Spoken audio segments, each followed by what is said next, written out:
नमस्कार। Competitive exams की तैयारी करने वालों के लिए ज्योग्राफी और करंट अफेयर्स में प्रोटेक्टेड एरियाज से जुड़े सवाल भाई कितने ज़रूरी होते हैं ये तो हम सब जानते ही हैं। तो चलिए आज इसी टॉपिक पर बात करते हैं और सीधे भारत के नए टाइगर रिजर्व्स, सेंचुरीज और उन्हें मिली ग्लोबल रिकॉग्निशन की दुनिया में चलते हैं। तो शुरुआत ही एक सवाल से करते हैं।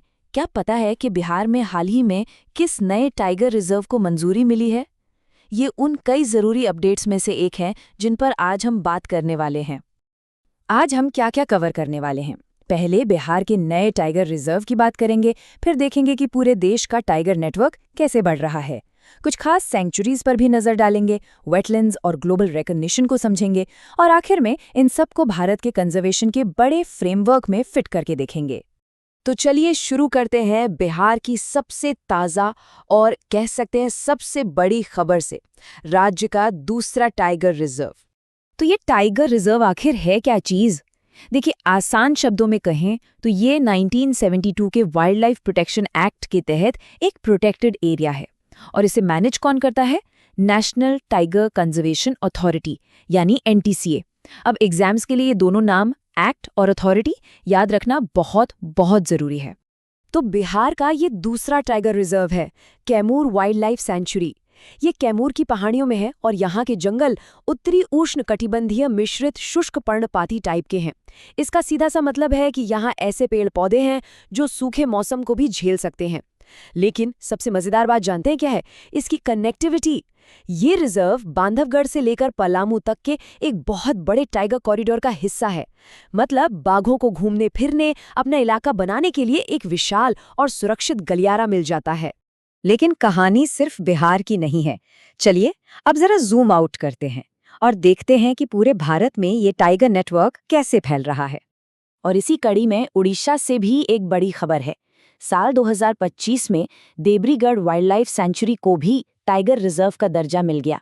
ये दिखाता है कि बाघों को बचाने की ये कोशिशें सिर्फ एक दो राज्यों में नहीं बल्कि पूरे देश में तेजी से आगे बढ़ रही हैं। ये टेबल देखिए, फटाफट रिवीजन के लिए एकदम बढ़िया है। ओडिशा का देब्रीगढ़ जो ऐतिहासिक तौर पर स्वतंत्रता सेनानी वीर सुरेंद्र साई से जुड़ा है।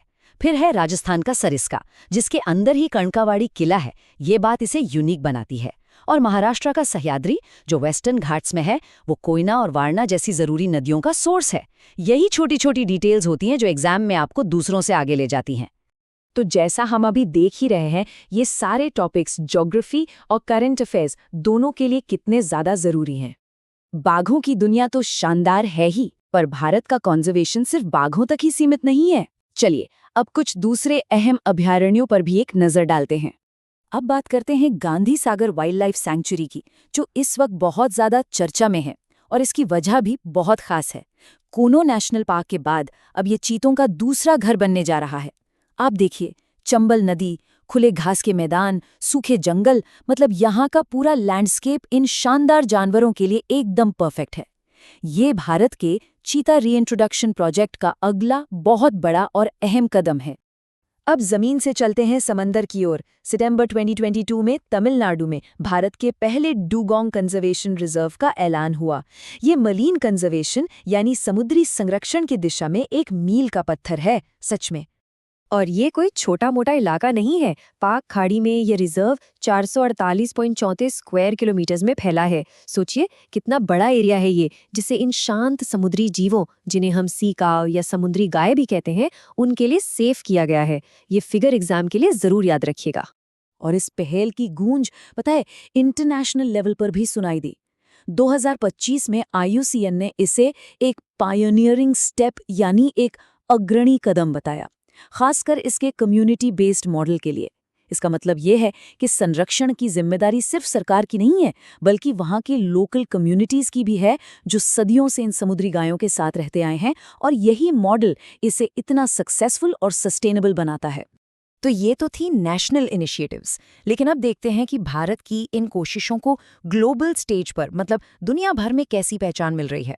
खासकर जो लोग बिहार के एग्जाम्स की तैयारी कर रहे हैं, उनके लिए यह खबर बहुत ज़रूरी है। राज्य में 2 नए रामसर साइट्स हैं। एक तो बक्सर में गोकुल जलाशय और दूसरा पश्चिम चंपारण में उदयपुर झील। ये दोनों ही राज्य की रिच इकोलॉजिकल वेल्थ का सबूत हैं। और यूनेस्को की नज़र भी भारत के इन प्राकृतिक खजानों पर है। देखिए, कोल्ड डेजर्ट बायोस्फीयर रिजर्व को उनके वर्ल्ड नेटवर्क में जगह मिली है। छत्तीसगढ़ की कांगेर घाटी अब वर्ल्ड हेरिटेज की टेंटेटिव लिस्ट में शामिल हो गई है और अगस्त्य मलाई तो पहले से ही एक यूनेस्को रिकॉग्नाइज्ड रिजर्व है। ये सारे तमगे दिखाते हैं कि ग्लोबल कंजर्वेशन में भारत का कद लगातार बढ़ रहा है। तो चलिए, अब तक हमने जो अलग अलग बातें की उन सबको एक साथ जोड़ते हैं और भारत के कंजर्वेशन की बिग पिक्चर को समझने की कोशिश करते हैं। ये एक बड़ा नंबर है, 29,964। ये 2017 की जनगणना के हिसाब से भारत में हाथियों की आबादी है। और ये आंकड़ा हमें याद दिलाता है कि कंजर्वेशन सिर्फ बाघों के बारे में नहीं है। हाथी जैसे कई और शानदार और महत्वपूर्ण जानवर भी हैं और उनके संरक्षण की अपनी अलग चुनौतियां और अपनी अलग सफलताएं हैं। ये टाइमलाइन एक तरह से भारत की कंजर्वेशन की कहानी बताती है। शुरुआत हुई 1972 के ऐतिहासिक वाइल्ड लाइफ प्रोटेक्शन एक्ट से, फिर 1973 में आया प्रोजेक्ट टाइगर, उसके बाद 1992 में प्रोजेक्ट एलिफेंट। इन्हीं सब पहलों ने वो मजबूत नींव रखी जिस पर आज की सफलता की ये पूरी इमारत खड़ी है। तो आखिर इन सब कोशिशों का मकसद क्या है? क्या सिर्फ कुछ जानवरों को बचाना? नहीं, ये उससे कहीं ज्यादा है।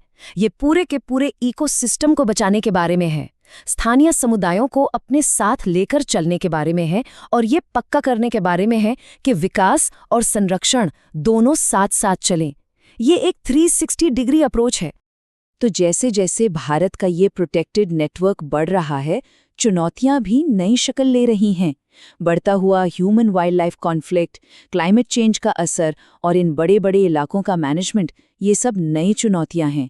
तो सवाल ये है कि वन्यजीव संरक्षण की अगली सबसे बड़ी लड़ाई कौन सी होगी?